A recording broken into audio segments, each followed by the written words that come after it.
Hello, good morning. Good morning sir. Good morning sir. Good morning good morning sir. Good morning good morning sir.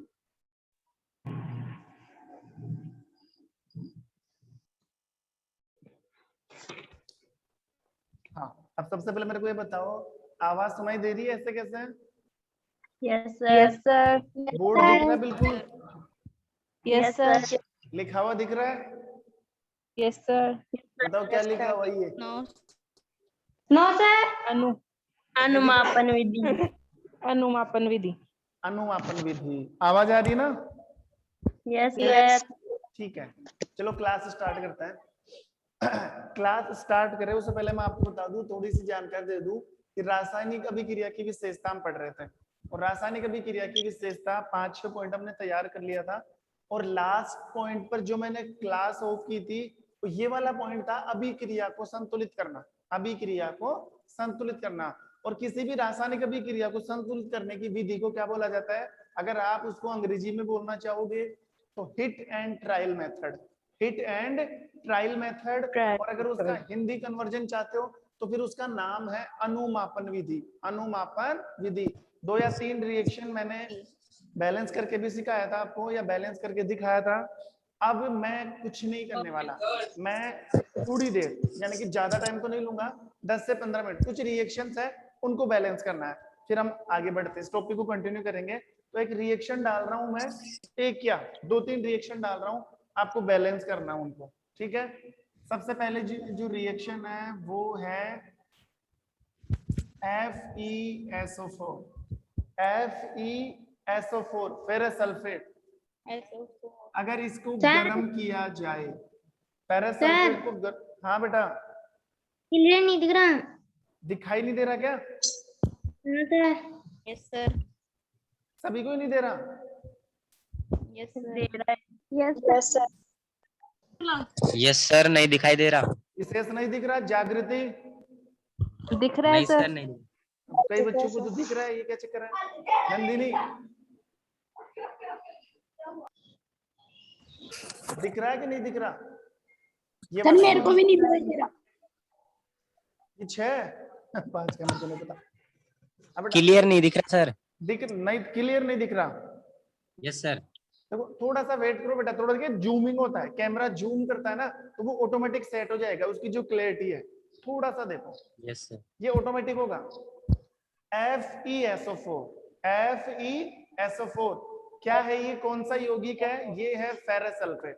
Ferrous sulphate. अगर इस ferrous sulphate को अगर आप गर्म करोगे तो फिर ये 3 प्रोडक्ट में टूट जाएगा। किसमें? Fe3O4 plus SO2 plus SO3। नहीं नहीं नहीं, ये 2 आएगा। ये वीडियो, ये ऑडियो बंद करो अपनी, आवाज आवाज बंद करो, आवाज। ये लो, ये रिएक्शन है FeSO4, इसको गर्म करोगे Fe2O3 plus SO2 plus SO3, यानी कि ferrous oxide, SO2 sulphur dioxide और वो सल्फर ट्राइऑक्साइड है। इस रिएक्शन को आपको बैलेंस करना है। ठीक है, एक तो ये वाली रिएक्शन है।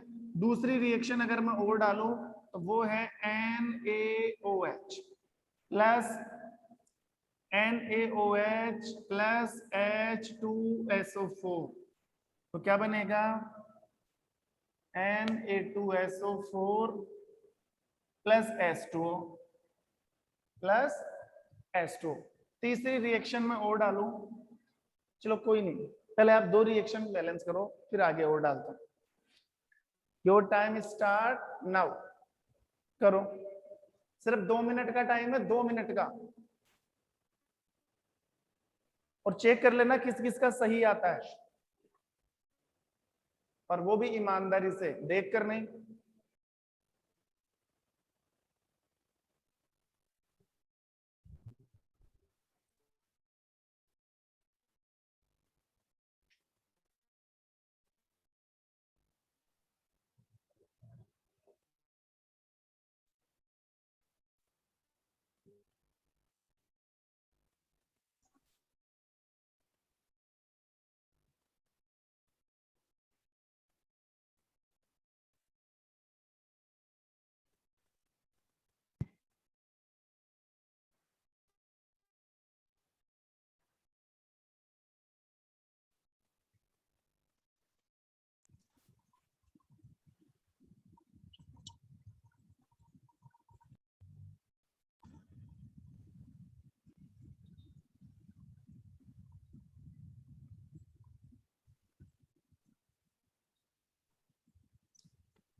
हो गया? बताना एक बार कर लिया क्या? संगीता, पायल, नो सर, नहीं हुआ। हो गया क्या? नो सर, नहीं हुआ? नहीं। संगीता, नहीं हुआ। जोर से बोल। नहीं हुआ क्यों नहीं हुआ? इतना टाइम क्यों लग रहा है? सर, कर रही हूँ ना। कर तो बैलेंस। विशेष, सर पहला हो गया, दूसरे में सर ये समझ में नहीं आ रहा लिखा हुआ। कौन सी reaction? Second number, yes sir. NaOH, NaOH, ये NaOH है H2SO4, NaOH H2SO4, और यहाँ पर है Na2SO4 प्लस H2O। सर अभी करता हूँ। ऐसा बच्चा है कोई जिसने किया हो? जागृति, नो सर। किसने नहीं किया? नंदिनी, अरविंद। अच्छा ठीक है, देखो बोर्ड पर देखो एक बार, ध्यान देना। ये क्या है? FeSO4, FeSO4, ferrous sulphate. ध्यान देना है बोर्ड के ऊपर। जब फेरस सल्फेट को गर्म किया जाता है तो वो टूट जाता है तीन चीजों में, एक तो Fe2O3, एक SO2 और एक SO3। अब देखो यहाँ पर Fe कितने हैं? एक। यहाँ पर Fe कितना है? 2। तो कुछ नहीं करना था, बिल्कुल इजी रिएक्शन थी, सिर्फ आपको 2 लगाना है।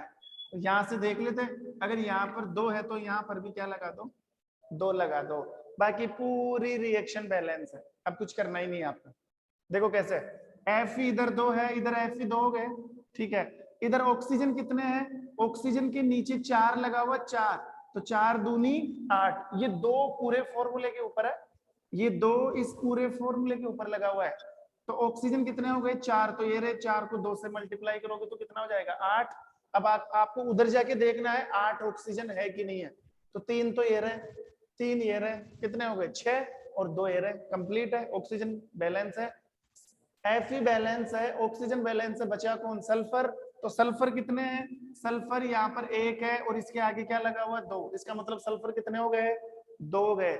इधर आपको चेक करना है कि सल्फर 2 है कि नहीं। तो इधर 2 सल्फर हो गया ना, एक सल्फर ये रहा और एक सल्फर ये रहा। कुछ नहीं करना था, सिर्फ यहाँ पे 2 लगाना था, सिर्फ यहाँ पे 2। अब जो सेकंड रिएक्शन है इसमें भी कुछ नहीं करना, चेक करो। यहाँ पर 2 लग रहा है तो यहाँ पर क्या लगा दो? 2 लगा दो। यहाँ पे 2 लगा हुआ है Na2, तो यहाँ पर भी क्या लगा दो? 2। अब चेक करो बैलेंस है कि नहीं है। देखो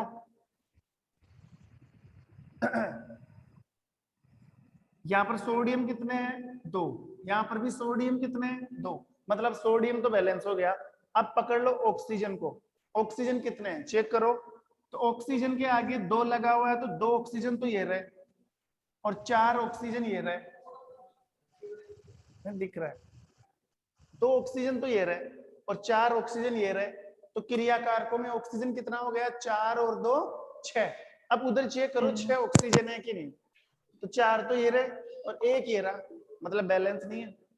ऑक्सीजन टोटल नहीं आ पा रहा। इधर कितने हैं? 6। तो इधर भी कितने होने चाहिए? 6 होने चाहिए। तो यहाँ पर क्या लगाना पड़ेगा? 2। अब ऐसा करने से उधर हो गए 6 ऑक्सीजन, हो गया ना। अब देखो सोडियम बैलेंस हो चुका है, ऑक्सीजन बैलेंस हो चुका है। अब बचा कौन? हाइड्रोजन। हाइड्रोजन बच रहा है, सल्फर बच रहा है। हाइड्रोजन कितने हैं? 2 तो ये लग रहा है, 2 हाइड्रोजन ये रहे और 2 ये रहे। तो 2 और 2 कितने हुए? 4। तो इधर देखो 2 4 4 हो गए ना। हाइड्रोजन बैलेंस है। अब बचा कौन? सल्फर। सल्फर इधर 1 है तो सल्फर इधर भी 1 है, बस अभी क्रिया बैलेंस हो गई। एक 2 यहाँ पर लगाना था और एक 2 यहाँ पर लगाना था। बताओ कितने बच्चों के सही हैं? 2 के 2 बोलकर बताना एक बार। सर मेरे एक सही है। दोनों सही है? एक कौन सा? ऊपर वाला नीचे वाला? ऊपर वाला। 2 किसके सही हैं? 2 सर सही है। पायल सर ऊपर वाला सही है। गलत हो गया? ऊपर वाला राइट है, नीचे वाला कोई रॉन्ग हो बात गया। नहीं। देखो जितने सर मेरे दोनों सही है। कोई बात नहीं, मैं प्रैक्टिस करवा रहा हूँ ना, जितनी रिएक्शन की प्रैक्टिस करोगे मैं आगे नहीं जाऊंगा। क्या आप सोच रहे हो कि मैं इस टॉपिक को यहाँ पर एंड कर दूंगा, आगे बढ़ जाऊंगा? मतलब ही नहीं है। अगर आपने अभिक्रिया बैलेंस करनी नहीं सीखी, इसका मतलब 2 नंबर गए। 2 नंबर का क्वेश्चन आएगा तो 2 नंबर का क्वेश्चन गलत करके आ जाएगा। इसलिए अभी से सीख लो, और इसमें कुछ ज्यादा जोर नहीं आएगा, प्रैक्टिस करोगे ना 1-2 बार तो समझ में आ जाएगा। चलो 2 रिएक्शन और डालता हूँ, उनको करना सीखो।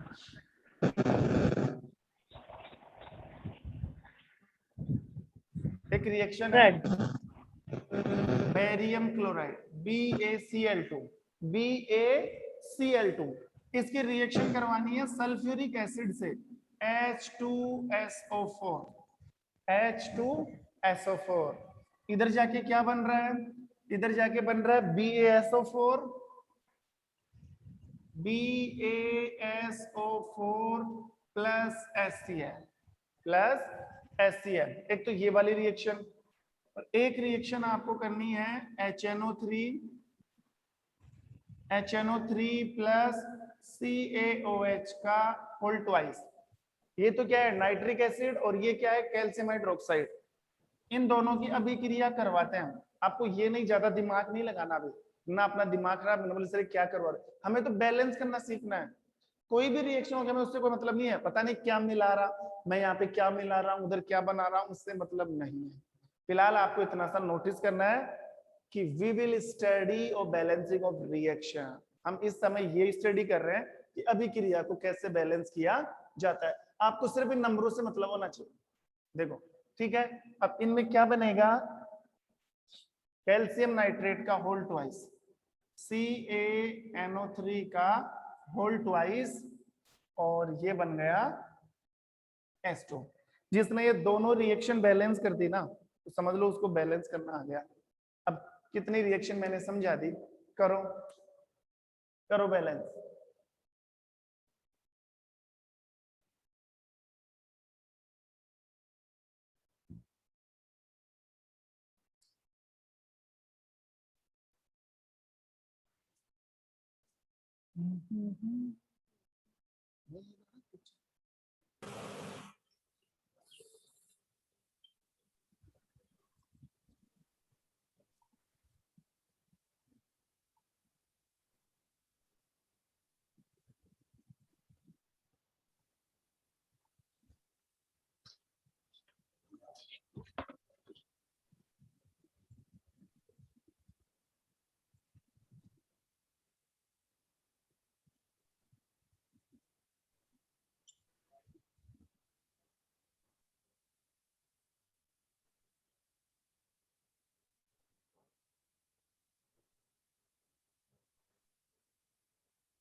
सर सेकंड रिएक्शन में हो गया? क्रियाफल में क्या लिखा हुआ है?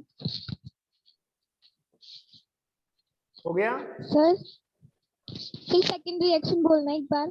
जोर से बोलो बेटा, आवाज नहीं आ रही। सर सेकंड रिएक्शन एक बार बोलना। सेकंड रिएक्शन बोलो। देखो HNO3 प्लस Ca कैल्शियम है, और कैल्शियम के बाद में कोष्टक में है OH का होल ट्वाइस है, 2 लग रहा है, CaNO3 का होल ट्वाइस, और ये H2 पानी का अणु है।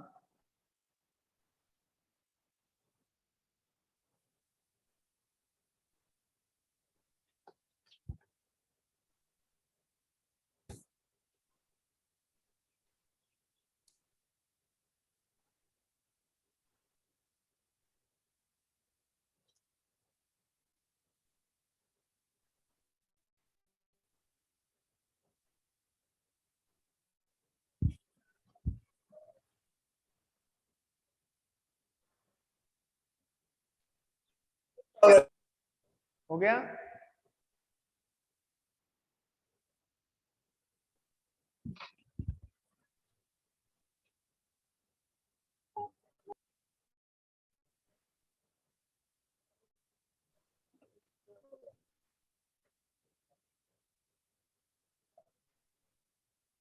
चलो देखो एक बार बोर्ड पर ध्यान दो, मैच कर लेना अपना अपना किसका सही है कैसे। ध्यान देना, जो पहली रिएक्शन है वो देखो BaCl2 plus H2SO4। Barium chloride की अभिक्रिया सल्फ्यूरिक अम्ल से करवाई थी, तो बेरियम सल्फेट और हाइड्रोक्लोरिक अम्ल बन रहा है। इसमें कुछ नहीं करना है और ना इसमें दिमाग खर्च करना आपको। बस यहाँ पर क्लोरीन कितने हैं 2, हाइड्रोजन कितने हैं 2, यहाँ पर सिर्फ और सिर्फ आपको क्या लगाना था 2 बस। और इस रिएक्शन में कुछ नहीं करना था, HCl के आगे 2 लगाना था। रिएक्शन नंबर 2 है, रिएक्शन नंबर 2 में क्या करना था, यहाँ पर लगेगा 2, ठीक है, और यहाँ पर लगेगा 2 बस, और कुछ नहीं करना था। सर मेरे दोनों सही है। सर दोनों मेरे ठीक भी है, नाम दोनों बताओ। सही है। मेरे भी दोनों सही है। शेष मीना। किस किस के दोनों सही है? अर्चना, शेष मीना। विशेष, जागृति। मैं पूछ लूंगा एक एक से। संगीता बोले। सर दोनों ही गलत है। शाबाश। पायल, सर दोनों सही है। दोनों गलत? दोनों सही है। अच्छा ठीक है। विशेष, हाँ, सर दोनों सही है। शाबाश। सौरव, बताओ बेटा। सौरव सौरव सौरव बागड़ा। अरविंद, एक सही है। अरविंद, एक सही है। ठीक है। नंदिनी, दोनों सही है। ठीक है।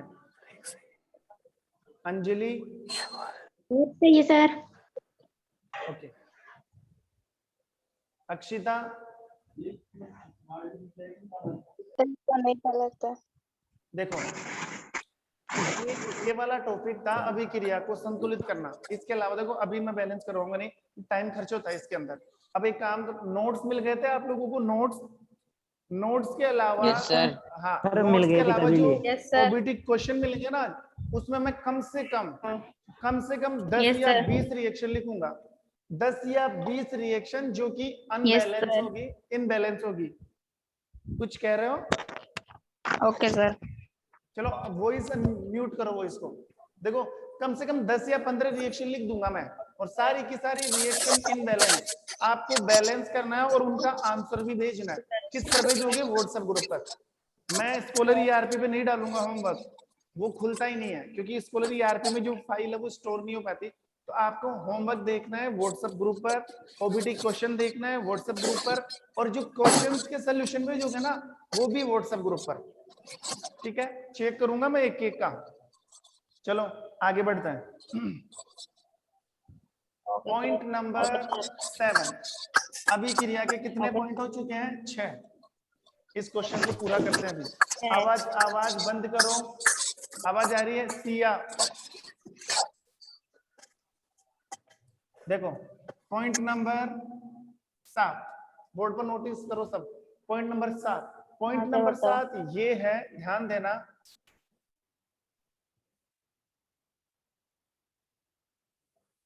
उत्कर्मणीयता एवं अनुत्कर्मणीयता। उत्कर्मणीयता एवं अनुत्कर्मणीयता, यह आपको विशेष तरीके से नोटिस करना पड़ेगा कि किसी भी केमिकल रिएक्शन या किसी भी रासायनिक अभिक्रियाओं के बीच में अगर क्रियाकारक और क्रियाफल के बीच में कोई चिन्ह लगा हुआ है, तो आपको उस चिन्ह को पहचानना है कि वो चिन्ह उत्कर्मणीय है कि अनुत्कर्मणीय है। देखो कैसे, ध्यान देना। जैसे मान लो यहाँ पर मैंने लिख दिया क्रियाकारक, और ये इस तरफ लिख दिया क्रियाफल। लेफ्ट हैंड साइड तो कौन आ गया? क्रियाकारक, और राइट हैंड साइड कौन आ गया? क्रियाफल। ठीक है, अगर इनके बीच में ऐसा चिन्ह लग रहा है, ये वाला, या फिर मैं एक और लिखूं क्रियाकारक, और इधर क्या लिखा? क्रियाफल, और अगर इनके बीच में ये वाला चिन्ह लग रहा है, ऐसे और ऐसे, फर्क है दोनों के अंदर, बिल्कुल साफ साफ फर्क नजर आ रहा है, बिल्कुल एज इट इज चेक कर सकते हैं हम। एक रिएक्शन तो ये वाली, और एक रिएक्शन ये वाली। सिर्फ आपको नोटिस करना है इन चिन्ह के ऊपर, अगर किसी रासायनिक अभिक्रिया में क्रियाकारक और क्रियाफलों के बीच में बिल्कुल एक सीधे तीर का निशान लग रहा है, बिल्कुल एक सीधे तीर का निशान, ये वाला, तो समझ लेना वो रासायनिक अभिक्रिया अनुत्क्रमणीय है। वो रासायनिक अभिक्रिया अनुत्क्रमणीय है। और अनुत्क्रमणीय से मतलब है क्रियाकारकों को क्रियाफलों में बदला जा सकता है, लेकिन क्रियाफलों को वापस क्रियाकारकों में कभी भी नहीं लाया जा सकता। ये जो रिएक्शन नंबर फर्स्ट है ना, इसको वापस नहीं ला सकते हम। वापस से मतलब है क्रियाफल से क्रियाकारक नहीं बना सकते। और रिएक्शन नंबर सेकंड पर नोटिस करना, रिएक्शन नंबर सेकंड देखो, ये वाला चिन्ह दिख रहा है आपको, ये ऐसे जाके ऐसे, मतलब क्रियाकारक किसमें चेंज हो रहा है, क्रियाफल में। फिर ये वाला चिन्ह वापस आ रहा है ऐसे जाके ऐसे, इसका मतलब क्रियाफल किसमें चेंज हो रहा है, क्रियाकारक में। और ऊपर क्या हो रहा है, क्रियाकारक किसमें चेंज हो रहा है, क्रियाफल में। इसका मतलब ये अभिक्रिया उत्क्रमणीय अभिक्रिया है। उत्क्रमणीय का मतलब होता है, मैंने पहले बताया था, उत्क्रमणीय का मतलब है कोई भी चीज दूसरी चीज में बदलकर अपनी पहले वाली अवस्था में आ जाए। तो अभिक्रिया नंबर 2 उत्क्रमणीय अभिक्रिया है, अभिक्रिया फर्स्ट अनुत्क्रमणीय अभिक्रिया है। और ये हमने किससे पता लगाया, ये हमने एक छोटी सी चीज से पता लगाया, और वो छोटी सी चीज है चिन्ह। अगर ऐसा चिन्ह दिख रहा है आपको, समझ लेना अनुत्क्रमणीय। सिर्फ क्रियाकारक क्रियाफल में चेंज होंगे, क्रियाफल से वापस क्रियाकारक नहीं बनेगा। अगर ये वाला चिन्ह दिख रहा है, ये वाला, तो समझ लेना ये वाली अभिक्रिया कौन सी है, अनुत्क्रमणीय। सॉरी, ये वाली अभिक्रिया कौन सी है, उत्क्रमणीय। जैसे मान लो 2 रिएक्शन लिखूं मैं, रिएक्शन ये है, कार्बन की अभिक्रिया ऑक्सीजन से करवाएं तो बन गया CO2, ठीक है। और एक अभिक्रिया नाइट्रोजन की अभिक्रिया हाइड्रोजन से करवाएं तो क्या बन रहा है, अमोनिया बनता है 2NH3, 2NH3। तो साफ साफ पता लग रहा है ये रिएक्शन नंबर ए और ये रिएक्शन नंबर बी। तो इन दोनों अभिक्रियाओं में, अभिक्रिया ए में और अभिक्रिया बी में कौन सी अभिक्रिया उत्क्रमणीय है, ए वाली कि बी वाली, ए बी वाली। वाली। ए वाली। उत्क्रमणीय अभिक्रिया कौन सी उत्क्रमणीय है, बी वाली। बी वाली। बी वाली। ये चिन्ह लग रहा है ना, चिन्ह, इस चिन्ह का मतलब है नाइट्रोजन और हाइड्रोजन को मिलाकर अमोनिया बनाया जा सकता है, और अमोनिया को वापस भी चेंज किया जा सकता है नाइट्रोजन और हाइड्रोजन में। लेकिन अभिक्रिया फर्स्ट, कार्बन की अभिक्रिया अगर ऑक्सीजन से होती है तो कार्बन डाइऑक्साइड बनती है, लेकिन कार्बन डाइऑक्साइड से वापस कार्बन नहीं बनाया जा सकता। तो ये सिर्फ हमने एक चिन्ह से पता लगाया है। तो ये भी एक अभिक्रिया की विशेषता है, ये भी एक अभिक्रिया लिखने का नियम है, चरण है, विशेषता है, इसके कैरेक्टरिस्टिक्स है, ठीक है। तो ये था पॉइंट नंबर 7। ये हमें पता लगाना पड़ेगा कौन सी अभिक्रिया उत्क्रमणीय है और कौन सी अभिक्रिया अनुत्क्रमणीय है, ठीक है। और वो पता लग जाएगा इस वाले चिन्ह से, इस वाले चिन्ह से। पॉइंट नंबर 8, इनको मिटा देता हूं एक बार। पॉइंट नंबर 8, अब ध्यान देना 8वां पॉइंट क्या है। देखो 8वां पॉइंट ये है, कोई भी रासायनिक अभिक्रिया आप देखोगे, कोई भी रासायनिक अभिक्रिया है उसका तापमान निश्चित होता है। मैं जो कह रहा हूं ना उस पर नोटिस करना, हर रासायनिक अभिक्रिया का टेम्परेचर फिक्स होता है कि ये अभिक्रिया इतने टेम्परेचर पर होगी। इसी के साथ साथ हर रासायनिक अभिक्रिया का वायुदाब भी फिक्स होता है कि इतने वायुदाब पर ये अभिक्रिया पूरी हो जाएगी। इसी के साथ साथ, चलो उस पॉइंट को मैं आगे जोड़ूंगा, फिलहाल आपको 2 चीजों पर ध्यान देना है, तापमान और दाब, टेम्परेचर और प्रेशर, टेम्परेचर और प्रेशर। कोई भी रासायनिक अभिक्रिया बिना तापमान के संभव नहीं है। कुछ ना कुछ तापमान, अब चाहे उसका तापमान कितना भी हो, 1, 2, 10, 100 में मतलब नहीं है, लेकिन हर रासायनिक अभिक्रिया का तापमान फिक्स है और हर रासायनिक अभिक्रिया का वायुदाब भी फिक्स है। तो हमें कैसे पता लगेगा कि ये रासायनिक अभिक्रिया इतने तापमान पर हो रही है, हमें कैसे पता लगेगा कि ये रासायनिक अभिक्रिया इतने वायुदाब पर पूरी हो रही है। तो तापमान और वायुदाब को रासायनिक अभिक्रिया में कहां पर शो किया जाता है, ये वाला पॉइंट है, ठीक है। तो 8वां पॉइंट आएगा किसके लिए, तापमान और वायुदाब, तापमान और वायुदाब के लिए ध्यान देना, तापमान और वायुदाब के लिए। Notice to me now, notice करना अभी। देखो जैसे मान लो इस तरफ लिख दिया मैंने क्रियाकारक, क्या लिख दिया, क्रियाकारक। और ये चिन्ह लगा दिया और इस तरफ लिख दिया क्रियाफल। अब मैं तुम्हें बोलूं कि ये वाली जो भी क्रिया है, ये वाली जो भी क्रिया, चलो एग्जांपल ले लेता हूँ, रिएक्शन का एग्जांपल उतार लो, अभी वाला एग्जांपल ले लो, नाइट्रोजन की अभिक्रिया हाइड्रोजन से, ये तीन तो बैलेंस करने के लिए लगाया, नाइट्रोजन की अभिक्रिया हाइड्रोजन से क्या बन रहा है, अमोनिया 2NH3, ये 3 और ये 2, ये हिट एंड ट्रायल विधि है, इसको बैलेंस किया है, बाकी ऐसा कुछ नहीं है। ये वाली जो अभिक्रिया है, अब मैं तुम्हें बोलूं कि ये वाली अभिक्रिया 300 केल्विन तापमान पर हो रही है, ये वाली जो अभिक्रिया है ना, अभिक्रिया ये कितने तापमान पर हो रही है, 300 केल्विन। हर चीज नोटिस करोगे आप, हर चीज नोटिस, केल्विन क्या होता है, 300 के आगे मैंने के लिखा है, के का मतलब होता है केल्विन, और केल्विन तापमान का मात्रक है। केल्विन तापमान का क्या है, मात्रक। तापमान के 3 मात्रक होते हैं, kelvin, centigrade, Fahrenheit. Kelvin, centigrade, और सेंटीग्रेड को आप सेल्सियस भी बोल सकते हो, और एक होता है फ़ारेनहाइट। लेकिन फ़ारेनहाइट और सेंटीग्रेड आपको कभी भी इस्तेमाल नहीं करना है, हम हमेशा तापमान का मात्रक कौन सा लेते हैं, केल्विन, के। अब क्यों लेते हैं वो बाद की बात है, ठीक है। इस अभिक्रिया के लिए तापमान है 300 केल्विन, कितना तापमान है, 300 केल्विन, और इस अभिक्रिया के लिए जो वायुदाब है वो है 100 ATM। अब ये ATM क्या है, ये नए लफड़ा आ गया। देखो के का मतलब तो केल्विन, आपको समझ में आ रहा है कि सर 300 केल्विन ये तो तापमान का मात्रक है, तो तापमान का मात्रक है तो वायुदाब का मात्रक नहीं होगा। जब टेम्परेचर का मात्रक हो सकता है तो प्रेशर का भी तो होगा ना। ATM है वायुदाब का मात्रक। वैसे नॉर्मल दाब होता है ना, नॉर्मल दाब, उसका मात्रक अलग होता है, लेकिन अगर हवा दाब लगाए, वायु अगर दाब लगाती है तो उसका मात्रक होता है ATM। ATM का मतलब होता है एटमॉस्फेरिक प्रेशर, एटमॉस्फेरिक प्रेशर। तो ATM ये ध्यान अलग से आपको दिमाग नहीं लगाना, ATM का मतलब है वायुदाब का मात्रक है, और कितना वायुदाब लग रहा है, 100, ठीक है। अब अपने पॉइंट पर आ जाओ, ठीक है। अब मेरा कहने का मतलब ये था कि ये जो अभिक्रिया है ना, ये अभिक्रिया 300 केल्विन तापमान और 100 ATM वायुदाब पर पूरी हो रही है।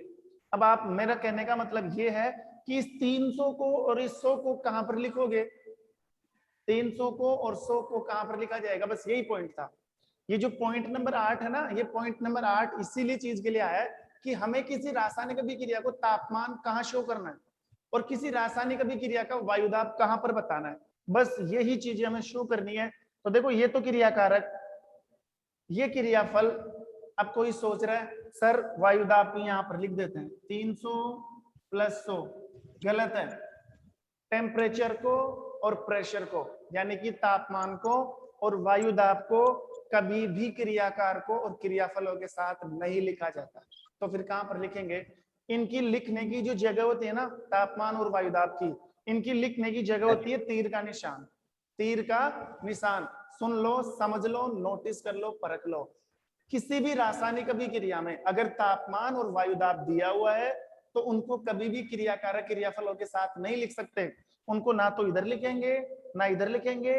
तापमान और वायुदाब को कहां पर लिखा जाता है, तापमान और वायुदाब को लिखा जाता है इस तीर के निशान के ऊपर, ठीक है। मान लो ये वाली अभिक्रिया कितने तापमान पर हो रही थी, 300 पर, तो यहां पर लिख दिया 300 केल्विन। कितने वायुदाब पर हो रही थी, 100 ATM, 100 ATM। बस यही मेरा टारगेट था, यही मेरा लॉजिक था कि तापमान और वायुदाब को हमेशा तीर के निशान के ऊपर और नीचे लिखा जाता है। अब इसमें कंफ्यूज मत हो ना कि सर टेम्परेचर ऊपर लिखा जाता है वायुदाब नीचे लिखा, नहीं। आप चाहो तो वायुदाब को ऊपर लिख लो, तापमान को नीचे लिख लो, लेकिन तीर के निशान के ऊपर नीचे कैसे भी आ सकता है, तापमान ऊपर भी जा सकता है नीचे भी आ सकता है, वैसे ही वायुदाब ऊपर भी जा सकता है नीचे भी, लेकिन ओनली तीर के निशान के ऊपर नीचे, ना कि क्रियाफलों और क्रियाकारकों के आसपास। बस ये था पॉइंट नंबर 8, पॉइंट नंबर 8। ऐसे ही पॉइंट नंबर 9, पॉइंट नंबर, हाँ बेटा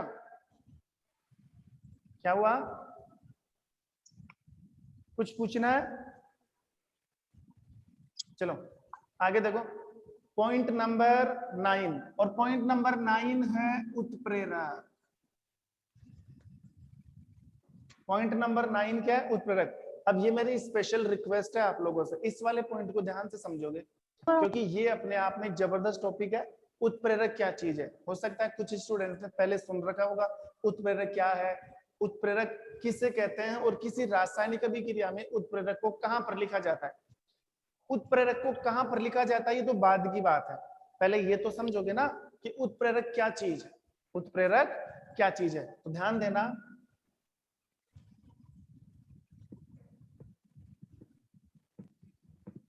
किसी रासायनिक अभिक्रिया का वेग, किसी रासायनिक अभिक्रिया का वेग बढ़ाने वाले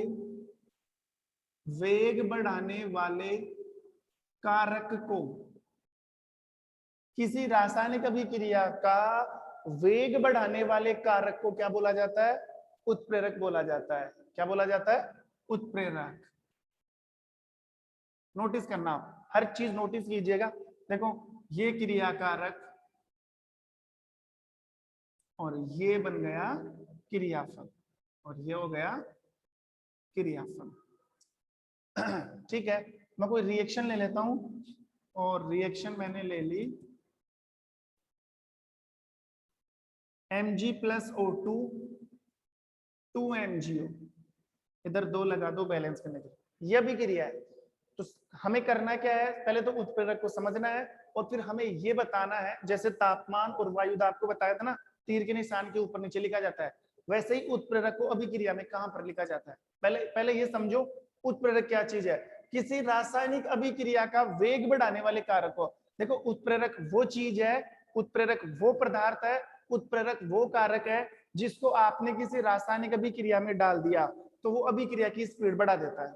अभिक्रिया का वेग से मतलब है स्पीड। मान लो एक बर्तन में आपने 2 चीजें मिला रखी है और वो दोनों चीजें बिल्कुल धीरे धीरे मिक्स हो रही है, टाइम लगेगा उनको मिलने में, लेकिन आपने तीसरी एक चीज डाल दी उसके अंदर, बिल्कुल छोटी सी चीज डाल दी और वो भी क्रिया सेकंडों में पूरी हो गई। जो भी क्रिया घंटों में पूरी होने वाली थी वो भी क्रिया सेकंडों में पूरी हो रही है, तो अभिक्रिया की स्पीड बढ़ गई। और अभिक्रिया की स्पीड किसने बढ़ाई? अभिक्रिया की स्पीड बढ़ाई उत्प्रेरक ने।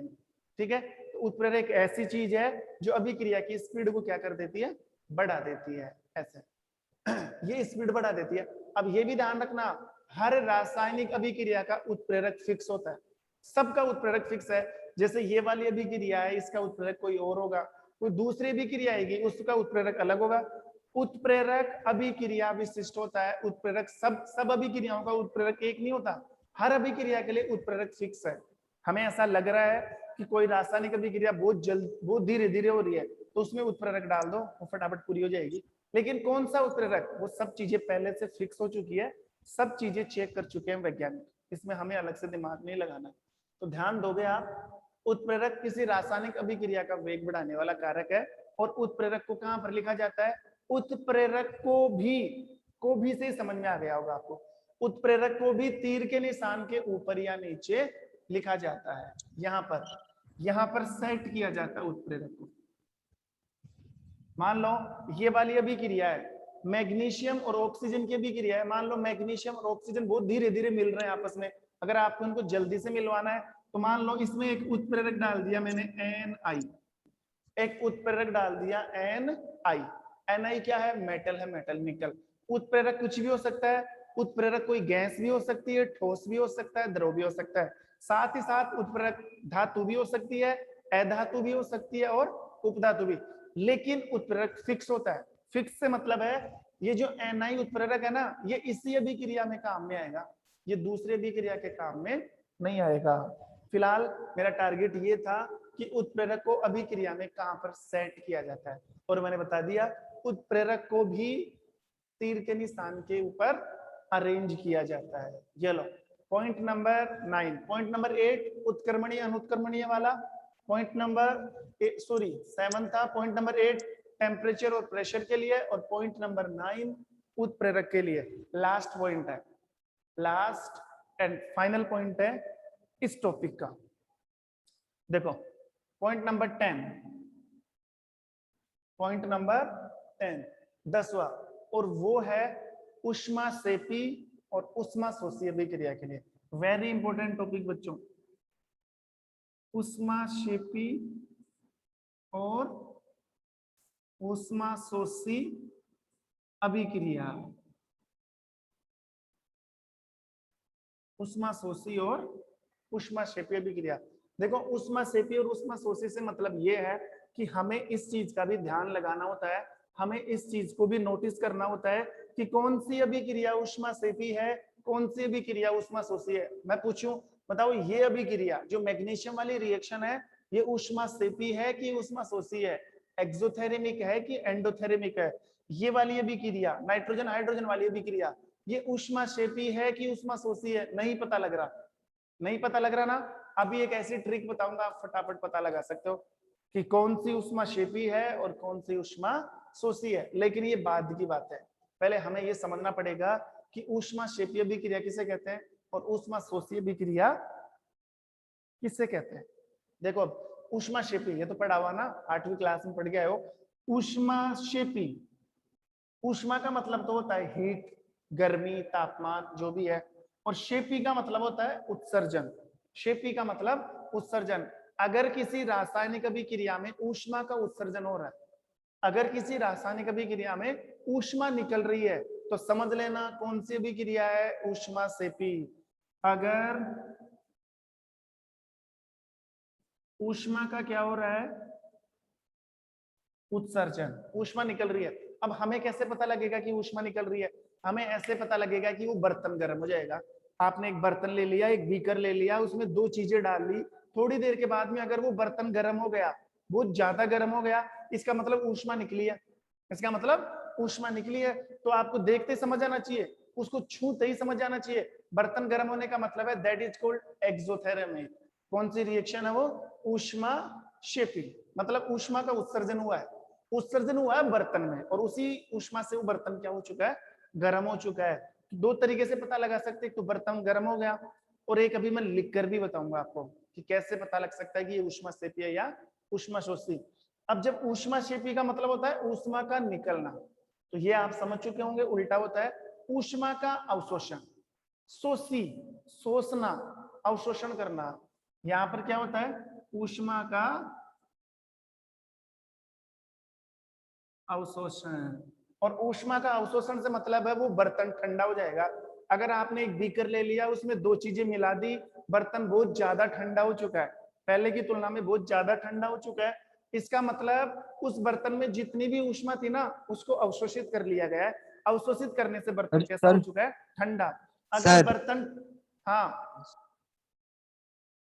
कुछ पूछना है, देखो अगर बर्तन ठंडा हो रहा है इसका मतलब अभिक्रिया कौन सी है, ऊष्माशोषी। अगर बर्तन गर्म हो रहा है इसका मतलब अभिक्रिया कौन सी है, ऊष्माक्षेपी। इसमें तो बर्तन क्या हो जाता है, गर्म, और इसमें बर्तन क्या हो जाता है, ठंडा।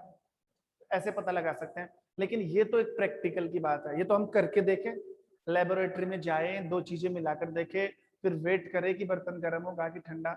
ये तो एक एक्सपेरिमेंट का बात है, तो एक प्रैक्टिकल की बात है।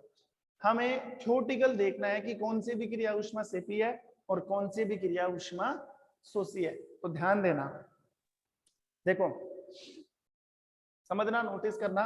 यहां पर लिखा मैंने क्रियाकारक और यहां पर लिखा मैंने क्रियाफल।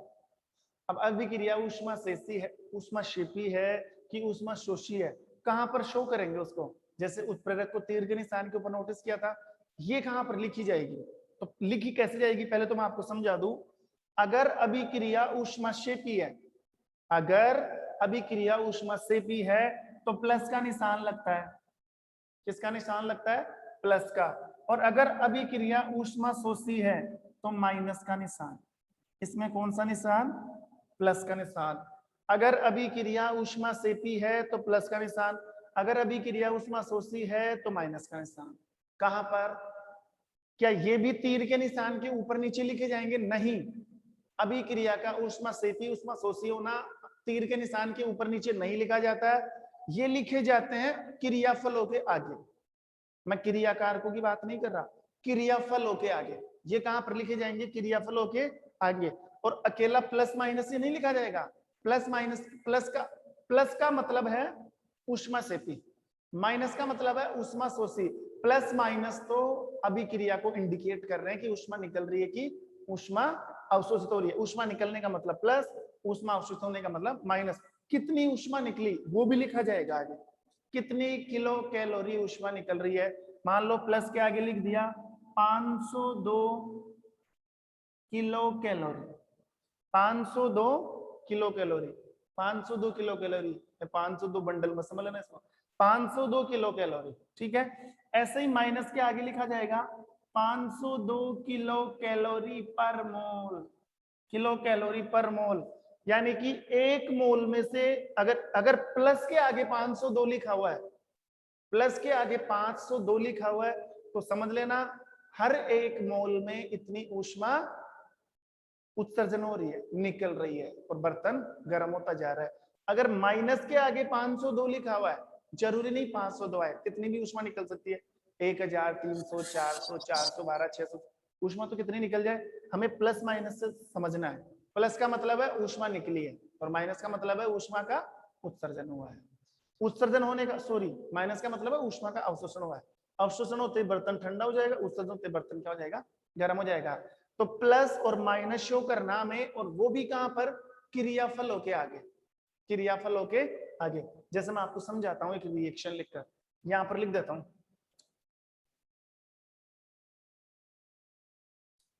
एक रिएक्शन ले ली, जैसे मान लो NaOH plus HCl, NaOH plus HCl, यहां पर क्या बना, NaCl प्लस H2। अब मैं तुम्हें ये कहूं कि बताओ ये अभिक्रिया ऊष्मा सेपी है कि ऊष्मा शोषी, अभी तो नहीं पता लग सकता।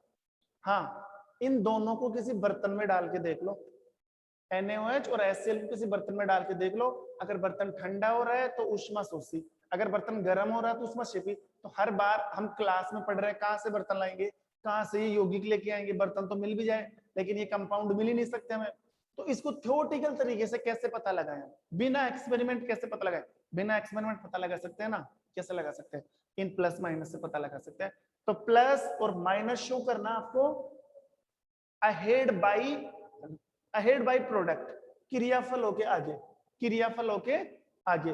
देखो थोड़ा सा गैप देकर, ऐसा नहीं जस्ट पास में, थोड़ा सा गैप देकर अगर यहां पर लिखा हुआ है प्लस 307 किलो कैलोरी पर मोल, प्लस 307 किलो कैलोरी पर मोल, इसका मतलब आपको देखते ही समझ आना कि सर प्लस आ रहा है। प्लस आने का मतलब है कौन सी भी क्रिया, प्लस आने का मतलब है बिना सोचे समझे टिक करना आपको ऊष्मा क्षेत्र, बताया था ना अभी। प्लस आने का मतलब है ऊष्मा का उत्सर्जन हो रहा है, और उत्सर्जन होने का मतलब है आपका बर्तन गर्म हो चुका है। तो बिना सोचे समझे टिक करोगे, प्लस 307 दिखते ही, प्लस दिखते ही आपको तुरंत पता लग जाएगा कि रिएक्शन कौन सी है, रिएक्शन है एक्सोथर्मिक। अगर मान लो इसी रिएक्शन में प्लस की जगह माइनस लिखा होता तो आप समझ जाते कि अभिक्रिया कौन सी है, अभिक्रिया है ऊष्मा शोषी।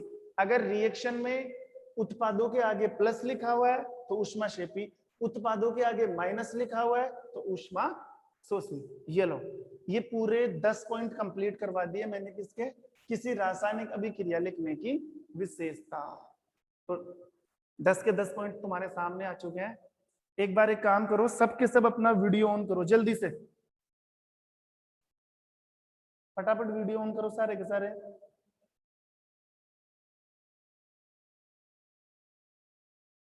अक्षिता, सिया, शिल्पा, साहिल, फटाफट वीडियो ऑन करो। सुमित, पायल, हाँ, और अपना ऑडियो भी ऑन करो, आवाज को अनम्यूट करो। हाँ, अब बताओ ये जो पढ़ाया गया है, जो क्लास ली गई, उसमें कोई दिक्कत हो तो बताओ। वॉइस क्वालिटी सही आ रही है, बिल्कुल आवाज समझ में आ रही है? पायल, Yes, sir. दिखाई दे रहा है बिल्कुल ऐसे कैसे? Yes sir. समझ में आ रहा है पूरा? तमन्ना, अक्षिता, संगीता, सो रही है संगीता, नींद आ रही है तेरे को तो देखती है। समझ में आ रहा ना ऐसे कैसे? ये वाला टॉपिक तो कंप्लीट हो गया। अब नेक्स्ट डे कल जैसे ही क्लास होगी, कल की इंपॉर्टेंट क्लास है, क्योंकि कल मैं चालू करने वाला हूँ अभिक्रियाओं के प्रकार। तो आपको कम से कम 7 या 8 प्रकार की अभिक्रिया पढ़नी है।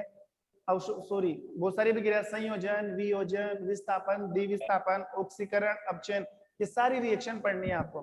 तो कल की क्लास मिस मत करना। ये वाला जो मैटर है, जो भी मैटर है और इनसे रिलेटेड जो भी एक्सरसाइज के क्वेश्चन है वो मैं सेंड कर दूंगा व्हाट्सएप ग्रुप पर, तो चेक कर लेना। साथ के साथ रिएक्शन मिलेंगी इन बैलेंस, उनको बैलेंस करके आंसर भेजना है। ऐसा नहीं कि सिर्फ लिख लिया उनको किया नहीं, वापस भेजना भी है अपना नाम लिखकर। ठीक है, मिलते हैं नेक्स्ट क्लास में, तब तक के लिए thank you, have a nice day. और अगर कोई दिक्कत हो तो बोलो, कोई भी किसी भी चीज को लेकर प्रॉब्लम है तो कहो, बोल चुटकी, आवाज तो खोल ले, ऐसे बोल भी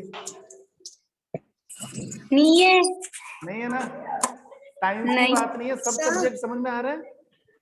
यस सर। ऐसे मत समझ लेना कि सर इस बार भी हम प्रमोट हो जाएंगे, हम तो पढ़ेंगे ही नहीं। रहने तो दिमाग से निकाल देना।